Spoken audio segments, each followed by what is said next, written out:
Okay, next question. The next question is from Virginia. Hi, Raj. I would like for you to talk to me about global abuse and whether we should just accept the agendas of corrupt governments, or is it appropriate to say no? Thank you, Raj.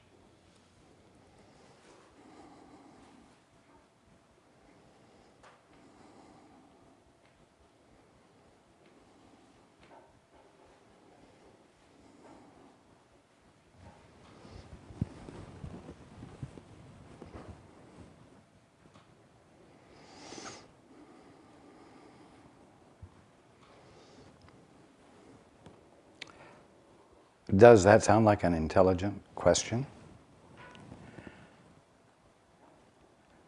Should we just say yes to corrupt governments? Well, only if you like suffering.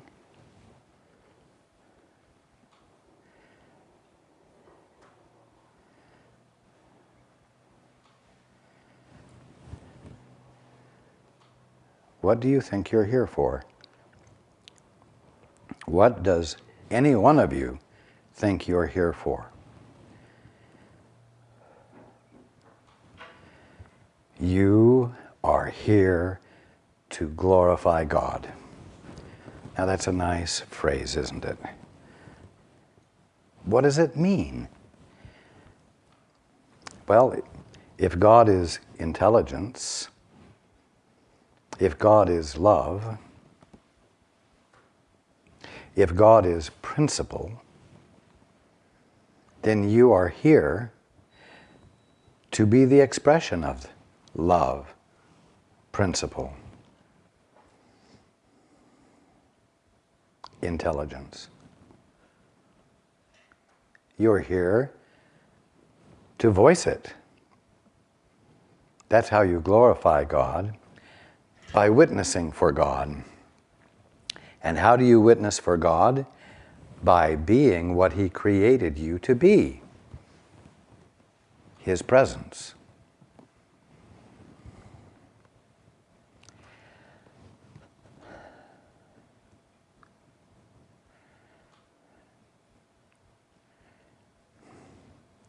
You will all always have only the experiences that you give permission for.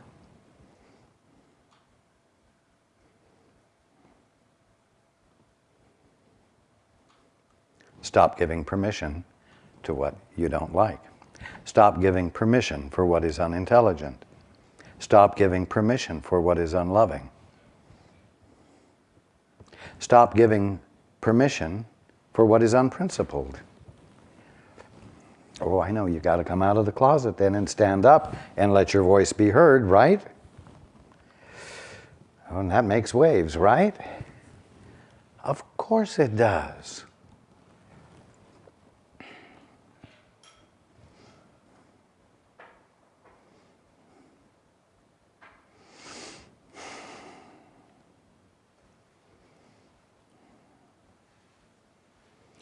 Governments only last as long as they are supported, because in the larger view, the overview, the fact is that those who govern only govern because they've been given permission by the governed.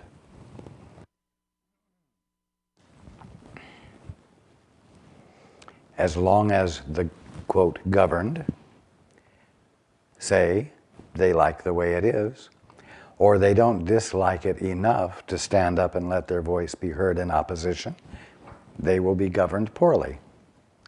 They invite poor government by not taking their place in the scheme of things. It's the same in a marriage as it is in a country. The members of the union are really the ones in charge. As long as those who are governed give respect to the governors will continue to govern as they govern. As soon as the governed withdraw their respect and withdraw their permission,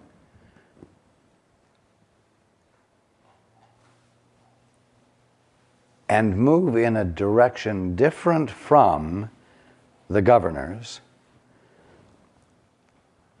the government will topple. So, are you going to be a wimp? Are you going to keep your mouth shut? Are you seriously going to ask the question, is this corrupt government really serving some higher purpose? Are you going to get that irrational? Or are you going to say, I have the simple capacity to recognize that unintelligence is reigning and I disagree with it, I do not support it. I will raise my voice. I will cast my vote. I will talk to my representatives.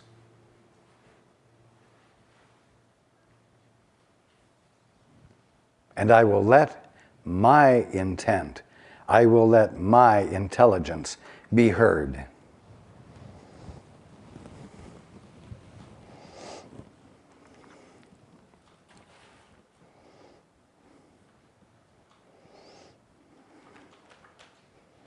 At the bottom line, all government is self-government.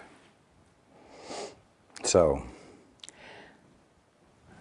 is the question really, shall we let corrupt governments continue, with the focus being on the corrupt government, or is the real question, am I going to ignore my simple, humane common sense and allow that to go on, which I don't agree with, and say nothing? That's the question. Or, the second part of the question is, am I going to declare my position and vocally, in the world, disagree? And am I going to find a way to disagree that will promote change?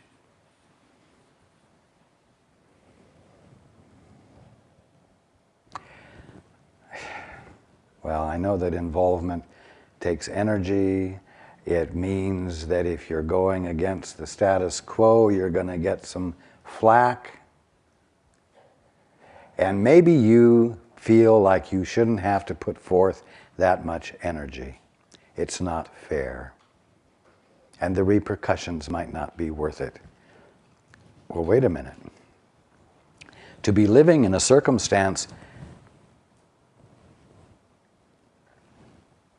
and allow a circumstance that causes you to abandon your integrity,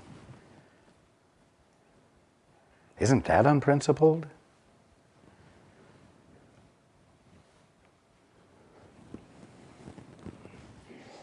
Of course. So, instead of the question being, shall we let the corrupt government go on, the question is, shall I continue to keep my mouth shut and experience the dissonance of violating my integrity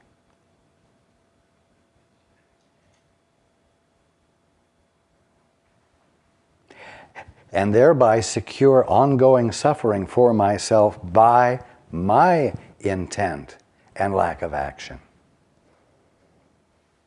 Or am I going to speak up? Speak up why? To get rid of the corrupt government? No, to speak up, to be in your integrity. To not be violating yourself, because until you stop violating your integrity, you invite those who lack integrity to take advantage of you. It's that simple. All government is self-government.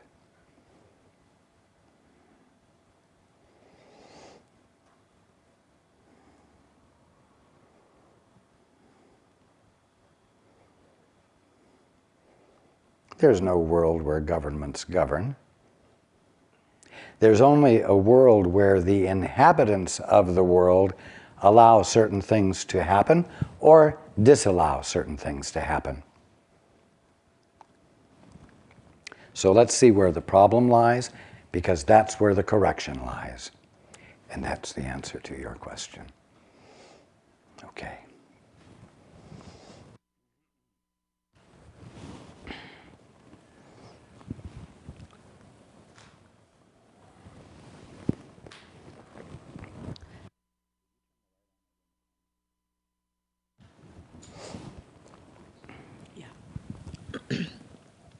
Our next question is from Hamilton. Raj, for those that have woken up, has the ontological question that existed before God... What? Excuse me just a second.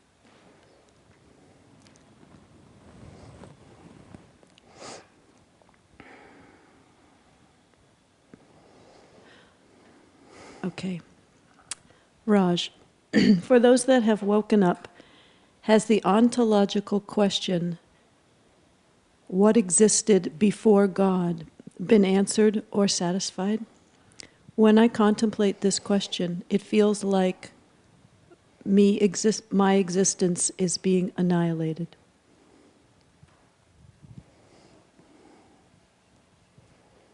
There is no before being.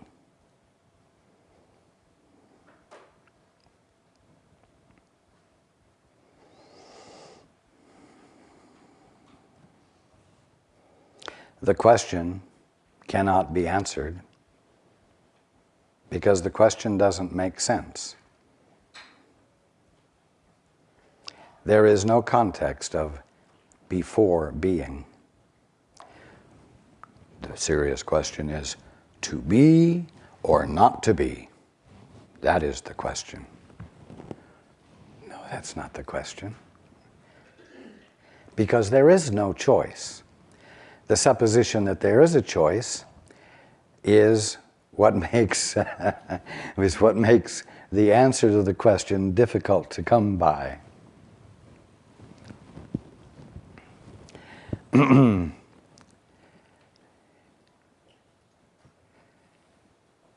one is awake, the question becomes obviously nonsensical, irrelevant. To be or not to be, that's a dichotomy. Polar opposites, being versus non-being. I promise you that that kind of a split and the dissonance brought into play by the concept of a split is inseparable from each one of you at some point having gotten a divorce from your father, having said, "Father, I'd rather see it my way." Now, that option doesn't exist as an actuality, and that's why the result of imagining that you could make that choice and that you made it brings with it polarity. And yet all of it is nonsense. You see, all I'm engaged in here is helping you abandon trying to answer an unanswerable question.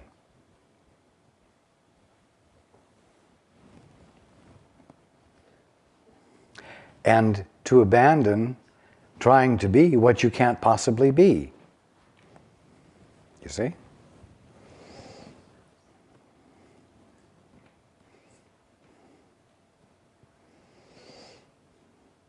Just because you can make up a question doesn't mean it's valid, and doesn't mean that there's an answer to it.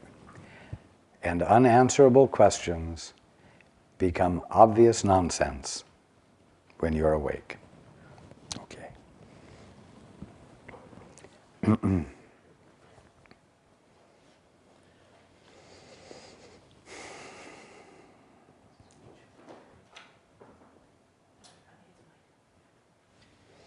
The next question is from Micah. Thank you, Raj.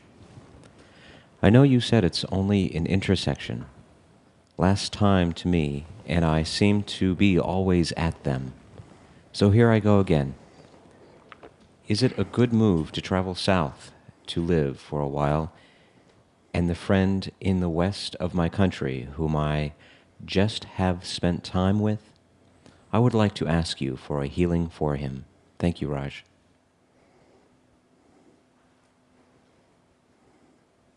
The answer is yes to both questions.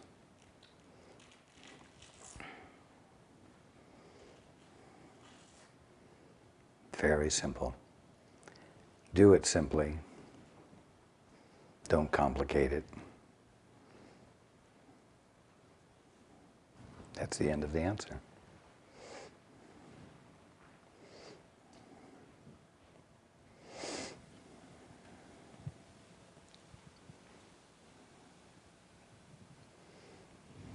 Okay, our next question is from Kim. Raj, recently I experienced 30 hours of unremitting pain. My conversation with you did not bring any relief. Was I missing something in my communication with you?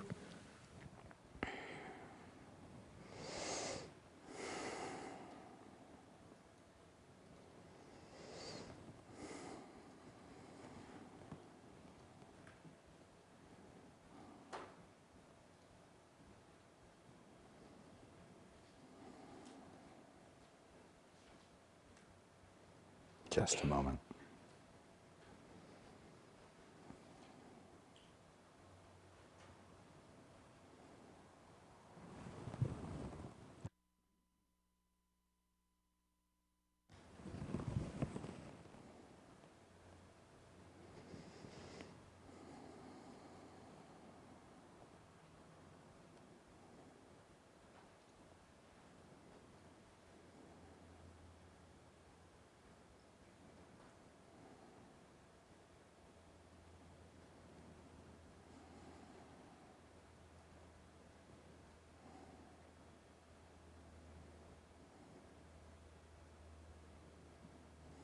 No.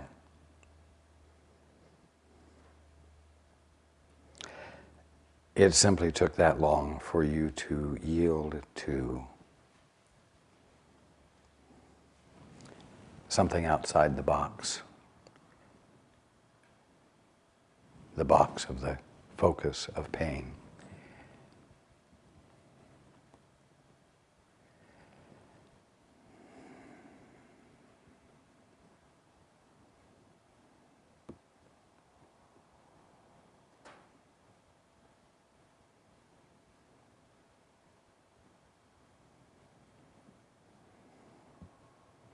There was a point at which you yielded to a larger context, and it wasn't an intellectual aha. It was just a point where you abandoned your devotion to reaction to the pain. That's the simplest way I can put it.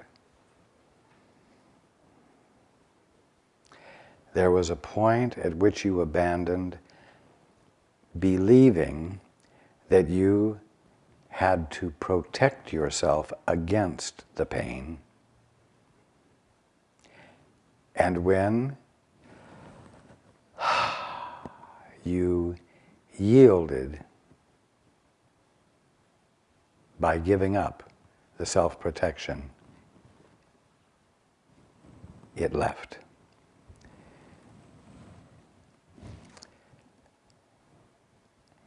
When I say it left, I don't mean it as something that was enforcing itself. But it disappeared from your experience because in yielding into a larger, less defensive mental state of mind, you moved out of the level of polarities, which is the only place where the pain could seem to be going on.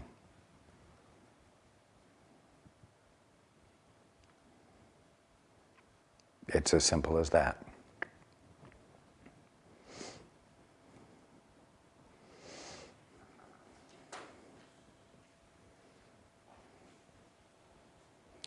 Each of you holds your pain, your suffering, your problem to you. You hold your problems and your suffering to you by being in a righteous, antagonistic defense against it.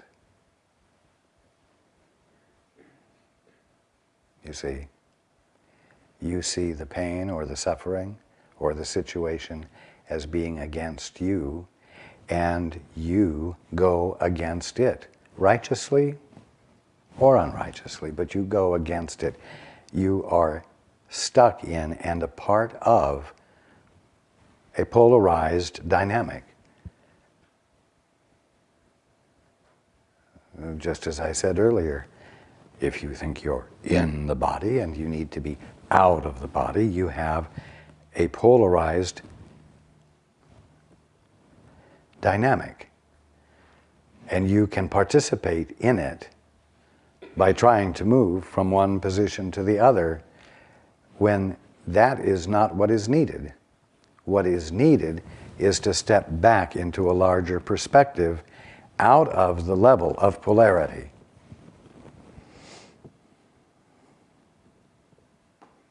You could say that any of you who have had an instantaneous healing have had it because you allowed a moment of defenselessness, whether it was consciously arrived at or whether it was arrived at because you became too tired to maintain the defense and abandoned it.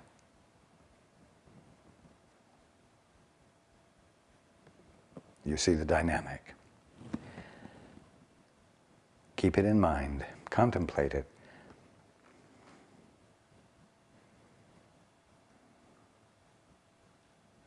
Okay.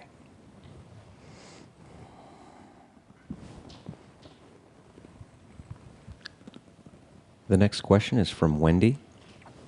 Raj, what is the true meaning of what I've been experiencing as what appears to be an addiction to food, or what feels like something inside of me requires food as a medication?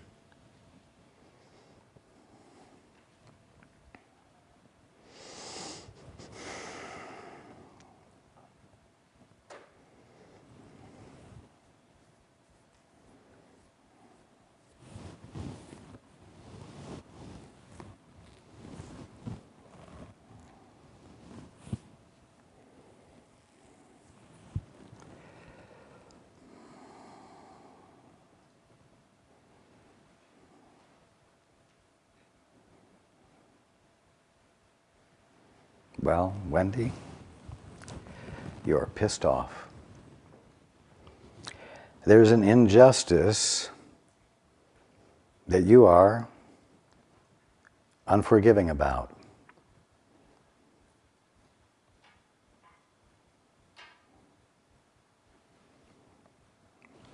In other words, you have an issue that's unresolved and that you're not attending to the resolution of. Instead, you're muddling around in anger about it, the injustice of it, not realizing that the injustice of it is maintained by your not resolving it within yourself and letting it go. It's unresolved because you're not changing the use you're putting your own mind to.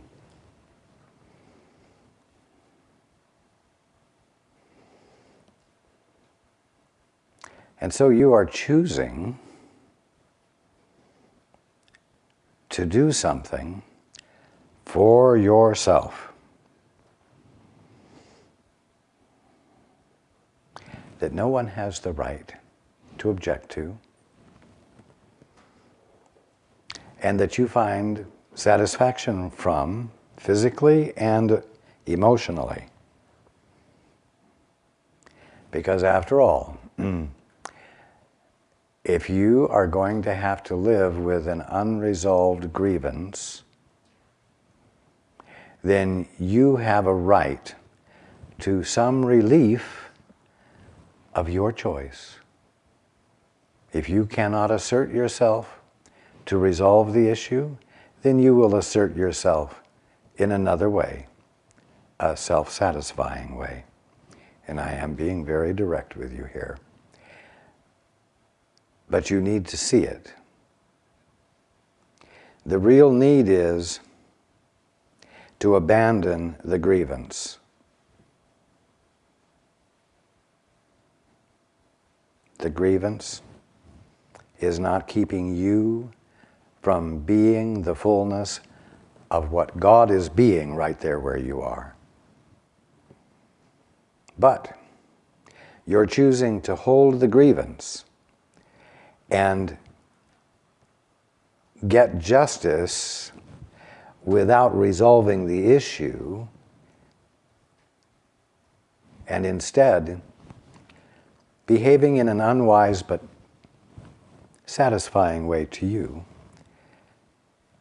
will keep you in that unresolved state. And the word that will be used to describe it will be addiction.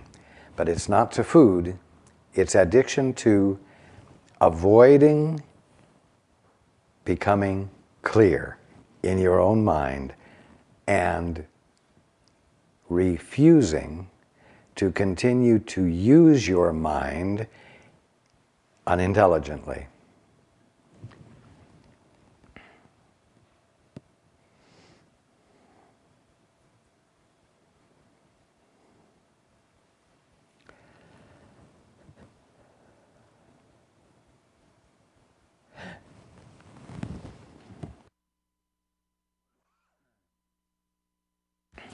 You're going to have to arrive at a point where no matter what the grievance was, no matter what seemed to happen, no matter what seemed to be unjust, you arrive at a point of saying, regardless of all of that, I'm going to stop using my mind in a way that is detrimental to me and keeps me out of my peace and causes my behavior to be to my detriment.